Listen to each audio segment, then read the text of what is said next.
Merci, Monsieur le Président. Il m'est très agréable de participer avec mes amis du Maroc, du Maghreb, d'Afrique et de France et de Belgique à ce webinaire sur diabète et ramadan qui est devenu aujourd'hui une tradition incontournable. Et merci à tous les orateurs et les speakers pour leur participation et pour leur implication.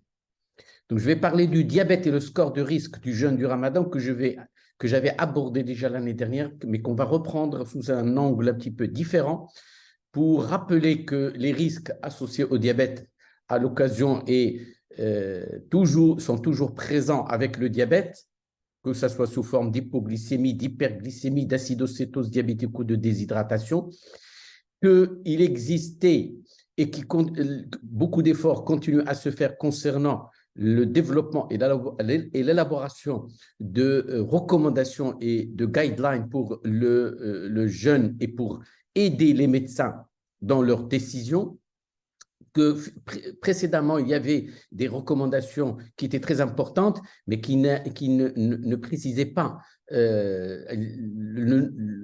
quantitativement les risques chez le patient, et ceci est en rapport aussi avec la fréquence des paramètres impliqués dans la décision, qu'il s'agisse de l'hypoglycémie, qu'il s'agisse de la durée de l'hypoglycémie, qu'il s'agisse de l'âge du patient, de la durée du diabète, du type de diabète, de la qualité de l'équilibre.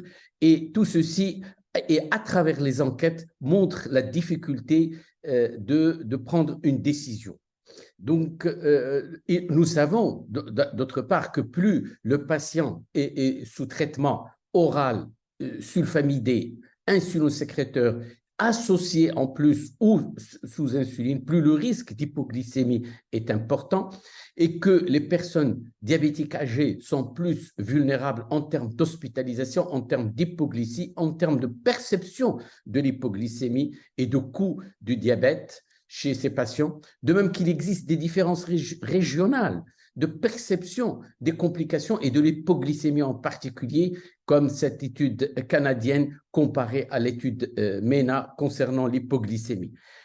Et c'est ainsi que, compte tenu des nombreux paramètres, des nombreuses discordances, qu'il était logique et au contraire, il faut saluer l'équipe du DAR qui a pensé à établir une stratification du risque en tenant compte de l'ensemble des facteurs impliqués, tels que les facteurs liés au ramadan, les facteurs liés au diabète et les facteurs concernant l'individu. Donc, ce score de risque qui était développé par le DAR constitue une avancée importante et il a été produit en 2021.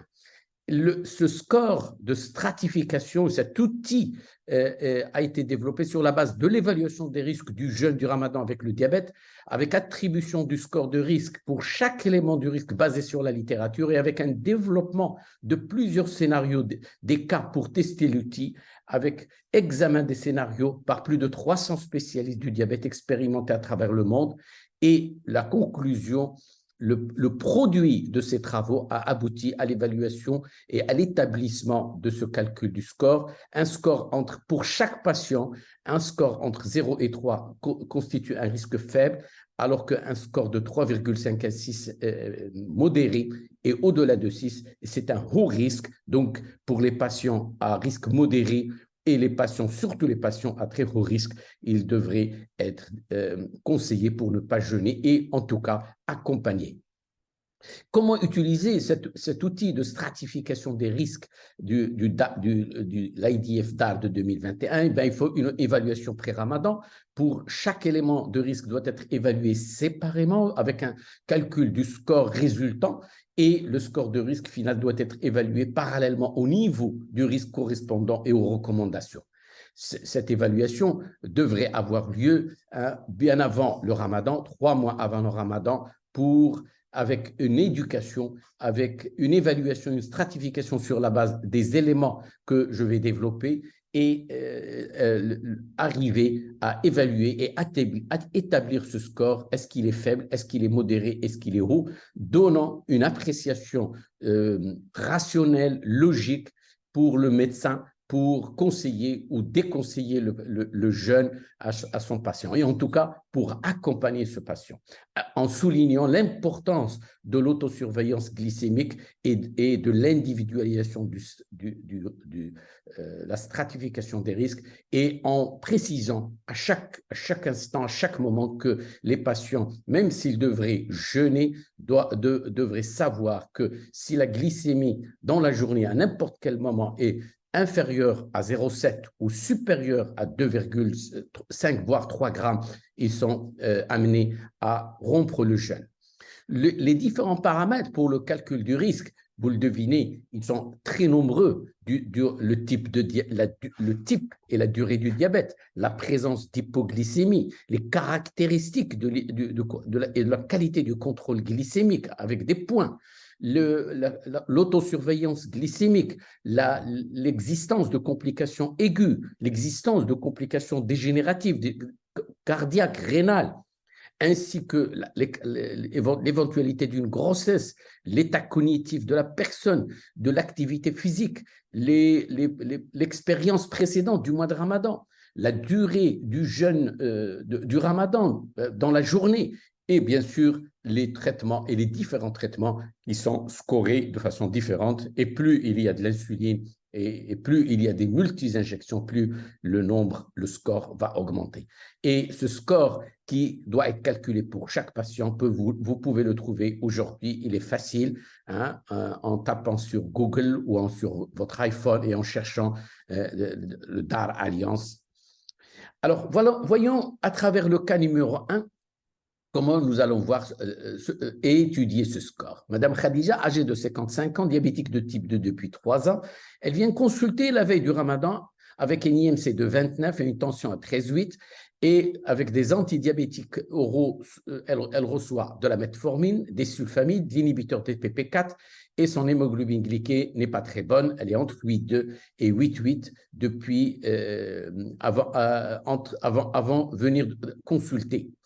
Elle fait rarement la surveillance glycémique et elle a une hypoglycémie durant le Ramadan dernier qui l'a obligée à rompre le jeûne. Elle souhaite jeûner et vous demande de l'aider. Si nous voulons établir le score de risque, nous allons voir que Madame Khadija, ayant de quelques hypoglycémies, elle a 1 point. Son hémoglobine glyquée au-dessus de 7,5, inférieur à 9, elle a 1 point. L'autosurveillance est indiquée mais n'est pas bien faite, 1 point. Elle a une mauvaise expérience du Ramadan précédent, 1 point, et elle est sous glibenclamide, sous sulfamide, donc elle a 1 point. Donc le score de Madame Khadija, quand on fait la somme de ces points, elle est à 5, donc elle est à risque modéré. Le cas numéro 2 de M. Farid, âgé de 63 ans, qui est diabétique depuis 12 ans, de type 2, il vient consulter, lui, 3 mois avant. Il a une IMC un peu plus élevée de 32%, il est hypertendu, il est sous traitement et sa tension aujourd'hui est correcte. Il a fait un infarctus il y a 3 ans et il est sous traitement metformine, GLP-1, inhibiteur des SGLT2 et insuline basale. Il a une hémoglobine à 8,1 et son débit de filtration est à 49 millilitres minute. Il fait rarement la surveillance glycémique. Il a fait un malaise durant le Ramadan il y a 2 ans et il souhaite jeûner cette année et vous demande de l'aider. Alors, quand on veut calculer le score de risque de M. Farid, on va trouver qu'il, comme il a une durée de 10 ans, au-delà de 10 ans du diabète, 1 point, l'hémoglobine glyquée, 1 point, l'autosurveillance est indiquée mais n'est pas bien faite, 1 point, il n'a pas de complications aiguës, par contre, il a des complications chroniques importantes, donc en particulier cardiaques, et un débit de filtration bas, donc 2 points. Il a une mauvaise expérience du Ramadan précédent, 1 point. Il est sous basal insuline, 1,5. Le score de risque de M. Hamid est de 7,5. C'est un très haut risque. Donc, on va tout faire pour déconseiller et expliquer, c'est ça ce qui est important à M. Hamid, pourquoi il ne faut pas jeûner, parce que son score est très, très élevé et qu'il risque, compte tenu de son état cardiovasculaire, du mauvais équilibre, et de faire une hypoglycémie gravissime ou de faire un état de déshydratation, auquel cas il aura aggravé sa situation. Donc, avant 3 mois, le score de M. Farid est de 7,5. Comment réduire son score avant? Eh bien, son score, les facteurs sur lesquels on peut agir, c'est une meilleure adhésion au traitement et aux mesures hygiéno-diététiques. Et au niveau des paramètres du calcul du score, c'est améliorer l'équilibre, c'est-à-dire au lieu du chiffre de 8,2, 8,5, il passe à inférieur à 7,5, donc on aura gagné, et assurer la pratique d'une autosurveillance glycémique efficace, il aura gagné encore un point. Et avec ces précautions, le score passe du haut risque 7,5 au risque modéré 5,5. Le jeûne demeure néanmoins toujours à risque pour ce patient fragile, mais on aura gagné au moins, il aura compris l'importance de l'autosurveillance et de la qualité du contrôle. Mais concernant le mois de Ramadan, on va rester toujours vigilant pour lui déconseiller de jeûner. Mais s'il tient à jeûner, eh ben on va l'accompagner, mais en poursuivant l'autosurveillance, comme ça a été mentionné. Donc, les avantages du calcul du score de risque, il faut le rappeler que c'est un moyen simple qui tient compte de très nombreux paramètres. Il permet d'aider les praticiens à voir plus clair, à avoir un discours médical plus rationnel et surtout unifié vis-à-vis des patients et leurs familles, ce qui est une notion importante. Il doit être vulgarisé auprès des patients. Il doit devenir un outil pratiqué chez tout le monde. Il peut changer d'une année à une autre, raison pour laquelle il doit être calculé chaque année. Et nous avons vu qu'un certain nombre de paramètres peuvent changer, soit en s'aggravant, soit en s'améliorant, en particulier l'autosurveillance glycémique et l'adhésion au traitement et l'amélioration de l'équilibre glycémique. De nombreux patients comprendront l'importance de la multitude des facteurs intervenant dans la décision et particulièrement l'équilibre glycémique et la qualité de la surveillance qui dépendent du patient. C'est aussi un outil qui renforce la qualité de la relation patient-équipe soignante. Et je pense que c'est un élément fondamental parce que la confiance dans l'équipe soignante va conduire à prendre des décisions rationnelles au profit du patient et de la santé.